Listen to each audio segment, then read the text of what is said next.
welcome the Prime Minister of Slovakia, Robert Fico.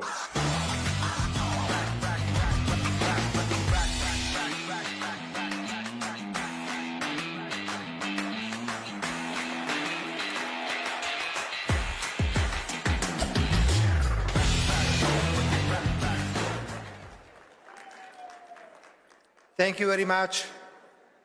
Ladies and gentlemen, I appreciate very much the opportunity to address you. I am the fourth-time Prime Minister of a small, proud country in the center of Europe, Slovakia. Thank you. I would like to open my speech by paying honor to one of Slovaks living in the United States. His name is Michael Strang.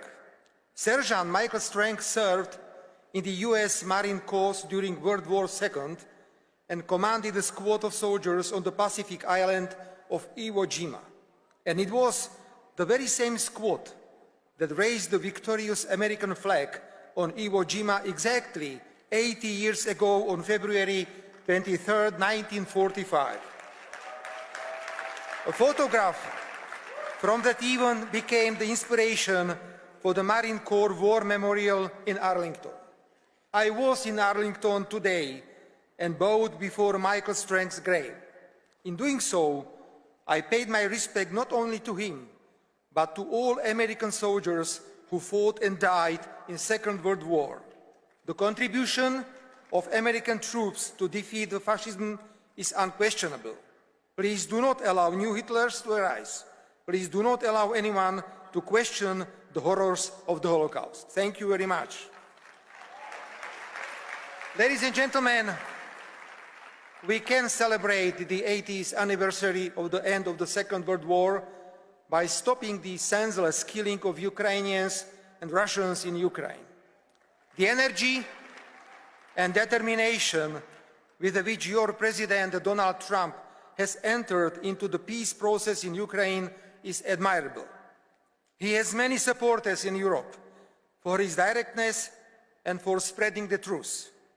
My good friend, Hungarian Prime Minister Viktor Orbán, recently complained, with a smile on his face of course, that he has been trying to hold a mirror up to the European Union for years and that the process has been extremely slow. And then Donald Trump comes along and manages to do it in a matter of days.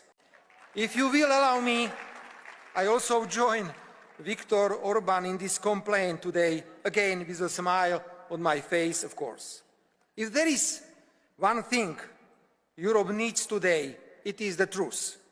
If there is anything Europe needs ever more, is the diversity of opinion and respect for it. The politics of only one single correct political opinion is devastating us and has serious practical consequences. If you go against the current, you are excluded and punished. Between 2020 and 2023, criminal law was brutally abused against the Slovak opposition, of which I was the leader. I myself was charged 4 times for political activity, illegally monitored and wiretapped.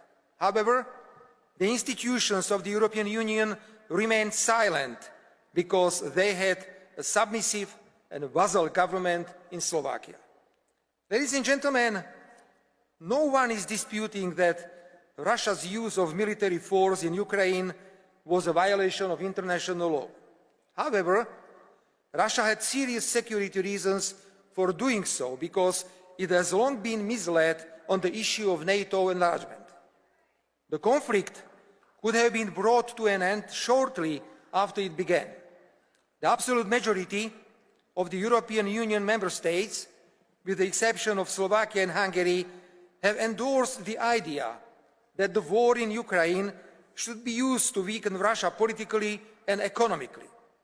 Ukraine has been the victim of a bad strategy.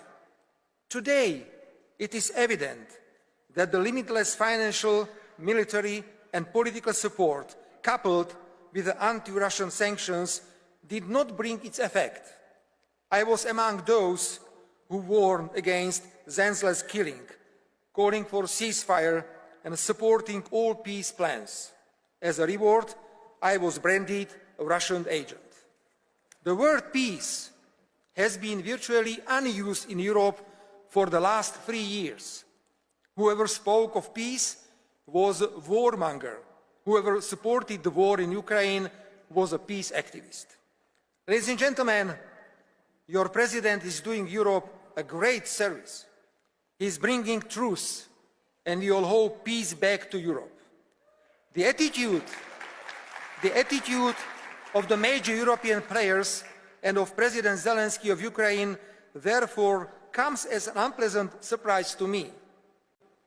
They are pushing themselves to the US-Russian peace negotiation table, even though for 3 years now they have and still do openly support the war in Ukraine. More and more, it seems that President Zelensky actually needs this war.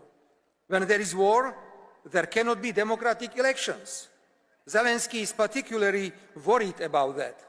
Let us recall in what a favorable situation Winston Churchill lost the 1945 election in Great Britain. When there is a war, it is difficult to investigate where a huge part of the funding given to Ukraine ended up, where an enormous number of arms ended up. When there is a war, Zelensky knows that he has total support of the European Union. I say all this quite openly, as Prime Minister of Slovakia, a country which is bordering Ukraine. Yes, we have to recognize that peace is being negotiated at a time when Ukraine is very weak. That is also why the proposals may come out of the negotiations may not correspond to the idea of a just and sustainable peace for Ukraine and its territorial integrity. However, Europe should in any case help the US President to end the senseless killing in Ukraine as quickly as possible and not hinder him from achieving this goal. Ladies and gentlemen, I have spoken many times today about the truth, respect for different opinions.